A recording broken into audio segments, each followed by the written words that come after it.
Hi hello ನಮಸ್ತೆ. So 9:30 ಗಂಟೆ ಆದಾಗ ಇವತ್ತು ಏನೋ ಒಂದು ಕಳೆದುಕೊಂಡಿರುವ ಫೀಲು ನಿಜವಾಗ್ಲೂ ತುಂಬ ದುಃಖ ಆಗ್ತಾ ಇದೆ. ಏನೋ ಒಂದು ಕಳೆದಿದ್ದೇನೆ, ಏನೋ ಒಂದು ಮರ್ತೋಗಿದ್ದೇನೆ, ಏನೋ ಒಂದು ಚಡಪಡ್ತಾ ಇದೆ ಮನಸ್ಸು. ಅಂದರೆ ಏನೋ ಒಂದು ಎಲ್ಲೋ ಒಂದು ಕಡೆ ಮಿಸ್ ಆಗ್ತಾ ಇರೋ ರೀತಿ ಆಯಿತು. ಸೊ ನಿಮಗೂ ಕೂಡ ಆಯಿತಾ? ದಯವಿಟ್ಟು ಕಮೆಂಟ್ ಮೂಲಕ ತಿಳಿಸಿ. Bigg boss.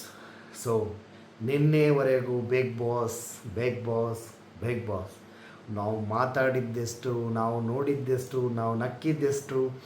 ಬಟ್ ನನ್ನ ಪ್ರಕಾರ ಹೇಳೋದಾದರೆ ಇಷ್ಟು ಸೀಸನ್ಗಳಲ್ಲಿ ಈ ಒಂದು ಸೀಸನ್ ಬೆಸ್ಟ್ ಸೀಸನ್ ಅಂತಲೇ ಹೇಳ್ಬೋದು. ಸೊ ಯಾರೆಲ್ಲ ಒಪ್ಕೊಳ್ತೀರಾ? ಯಾಕಂದರೆ ಬಿಗ್ ಬಾಸ್ ಮುಗಿದ ಮೇಲೂ ಕೂಡ ಆ ಬಿಗ್ ಬಾಸನ್ನು ನೋಡೋಣ, ಇನ್ನೂ ನೋಡೋಣ ಅನ್ನೋ ಒಂದು ನಾವು ಗುಂಗಿಗೆ ಹೋಗಿದ್ದೇವಲ್ವ. ಇನ್ನೇನು ಬೇಕ್ರಿ, ಇಷ್ಟೇ. ನಿಜವಾಗ್ಲೂ ನನಗೆ ಗೊತ್ತಿಲ್ಲ ಯಾರೆಲ್ಲ ಮಿಸ್ ಮಾಡ್ತಾ ಇದ್ದೀರಾ ಬಿಗ್ ಬಾಸನ್ನು ಅಂತ. ನಾನಂತೂ ಸೂಪರಾಗಿ ಮಿಸ್ ಮಾಡ್ತಾ ಇದ್ದೇನೆ. ಆ ಗಿಲ್ಲಿ, ರಕ್ಷಿತಾ ಮತ್ತು ರಘು ಅವರ ಒಂದು ವಿ ಟಿ ಬಂದಿತ್ತು. ಆ ವಿ ಟಿ ಅಂದರೆ ಸ್ಟೇಟಸ್ ರೀತಿಯಲ್ಲಿ ಬಂದಿತ್ತು. ಸೊ ಅದಕ್ಕೆ ನಮ್ಮ ಕಿಚ್ಚ ಸುದೀಪ್ ಅವರ ಒಂದು ಸಾಂಗ್ ಹಾಕಿದ್ರು. ಅಂದರೆ ನಮ್ಮ ಸವಿ ಸವಿ ನೆನಪಿನ ಒಂದು ಸಾಂಗ್ ಹಾಕಿದ್ರು. ನಿಜ ಹೇಳ್ತೇನೆ ರೀ, ಕಳೆದೋಗ್ಬಿಟ್ಟೆ ನಾನು. ಒಂದು ವೇಳೆ ಬಿಗ್ ಬಾಸಲ್ಲಿ ಚಾನ್ಸ್ ಇದ್ದರೆ ಬಿಗ್ ಬಾಸ್ ಟೀಮ್ ಅಥವಾ ಕಲರ್ಸ್ ಕನ್ನಡ ಅಥವಾ ಕಿಚ್ಚ ಸುದೀಪ್ ಅವರೇ ನೀವಾದರೂ ಮನಸ್ಸು ಮಾಡಿ ಇದೇ ಒಂದು ಗ್ಯಾಂಗನ್ನು ಇಟ್ಕೊಂಡು ಏನಾದರೂ ಮಿನಿ ಬಿಗ್ ಬಾಸು ಅಥವಾ ಏನಾದರೂ ಒಂದು ಮಾಡಿ ಪ್ಲೀಸ್. ಯಾಕಂದರೆ ಇವರನ್ನು ನಾವು ಮತ್ತೊಮ್ಮೆ ಮನೆಯಲ್ಲಿ ನೋಡೋಕೆ ಆಸೆ ಪಡ್ತಾ ಇದ್ದೇವೆ. ಇನ್ನೂ ಗೊತ್ತಿಲ್ಲ, ಇನ್ನು 100% ಹೇಳ್ತೇನೆ, ಎಷ್ಟು ಸೀಸನ್ ಬಂದರೂ ಕೂಡ ಈ ಸೀಸನ್ ಒಂದು ತುಂಬ ಸ್ಪೆಷಲ್ ಆಗಿರುತ್ತೆ ನಿಜವಾಗ್ಲೂ.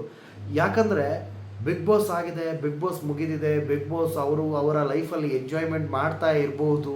ಬಟ್ ಕರ್ನಾಟಕದ ಜನ 100% ಬಿಗ್ ಬಾಸನ್ನು ಮಿಸ್ ಮಾಡ್ತಾ ಇದ್ದೇವೆ. ಇನ್ನು ಗಿಲ್ಲಿ, ರಕ್ಷಿತಾ, ರಘು, ಅಶ್ವಿನಿಯವರ ರಾಜಮಾತೆ.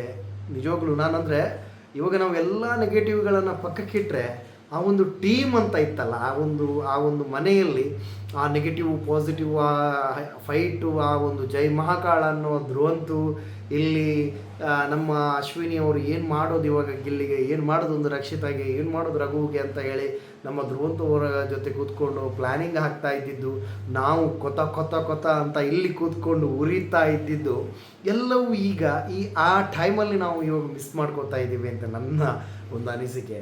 ಸೊ ದಯವಿಟ್ಟು in case any of chance they, ಅಂದರೆ ಯಾವುದಾದ್ರೂ ಒಂದು ಚಾನ್ಸ್ ಇದ್ದರೆ ಬಿಗ್ ಬಾಸನ್ನು ಮತ್ತೆ ಆರಂಭಿಸಿ ಇದೇ ಬಿಗ್ ಬಾಸ್ ಟೀಮ್ ಜೊತೆ ಅಂತಲೇ ಹೇಳ್ತೇನೆ. ಮೇ ಬಿ ಗೊತ್ತಿಲ್ಲ, ಇಷ್ಟು ಸೀಸನ್ ನಾನು ನೋಡ್ಕೊಂಡು ಬಂದಿದ್ದೇನೆ. ಇಷ್ಟು ಸೀಸನಲ್ಲಿ ಮೇ ಬಿ 6th ಸೀಸನ್, ನಾನು ಯಾವಾಗಲೂ ಹೇಳ್ತಾ ಇರ್ತೇನೆ ವೀಡಿಯೋದಲ್ಲಿ, ಬಿಗ್ ಬಾಸ್ ಸೀಸನ್ 6 ಒಂದೇ ನಾನು ನೋಡಿಲ್ಲ, ಇಂಟ್ರೆಸ್ಟ್ ಇರೋದೇ ನೋಡಲಿಲ್ಲ. ಬಟ್ ಎಲ್ಲ ಸೀಸನ್ಗಳನ್ನು ನೋಡಿದ್ದಿದೆ. ಇವನ ಹನುಮಂತು ಅವರ ಸೀಸನಲ್ಲೂ ಕೂಡ ನಾನು ತುಂಬ ಅವರನ್ನು ಇದು ಮಾಡ್ತಾ ಇದ್ದು ಕೂಡ ಈ ಒಂದು ಸೀಸನ್ನು ನಿಜವಾಗ್ಲೂ ಏನೋ ಒಂದು ಮನಸ್ಸಿನಲ್ಲಿ ಕಳವಳ, ಏನೋ ಒಂದು ಆಗ್ತಾ ಇದೆ, ಏನೋ ಒಂದು ನಾನು ಮಿಸ್ ಮಾಡ್ತಾ ಇದ್ದೇನೆ ಅನ್ನೋ ಒಂದು ಫೀಲ್ ಇತ್ತು. ಸೊ ಇನ್ನೊಂದು ಸರಿ ರಿಕ್ವೆಸ್ಟ್ ಮಾಡ್ತಾ ಇದ್ದೇನೆ, ಏನಾದರೂ ಚಾನ್ಸ್ ಇದ್ದರೆ ಮಿನಿ ಬಿಗ್ ಬಾಸು ಅಥವಾ ಏನಾದರೂ ಒಂದು ಆಗೋದಿದ್ರೆ ದಯವಿಟ್ಟು ಮಾಡಿ ಅಂತ ನಾನು ಕರ್ನಾಟಕದ ಜನತೆಯ ಮೂಲಕ ನಿಮ್ಮಲ್ಲಿ ಕೇಳ್ತಾ ಇದ್ದೇನೆ. ಸೊ ಗೊತ್ತಿಲ್ಲ, ಮೇ ಬಿ ನಮ್ಮ ಒಂದು ದಿನಚರಿಯನ್ನು ವಿದೌಟ್ ಬಿಗ್ ಬಾಸನ್ನು ನೆನೆಸಿದ್ರೇ ಏನೋ ಒಂದು ಫೀಲ್ ಆಗ್ತಾ ಇದೆ.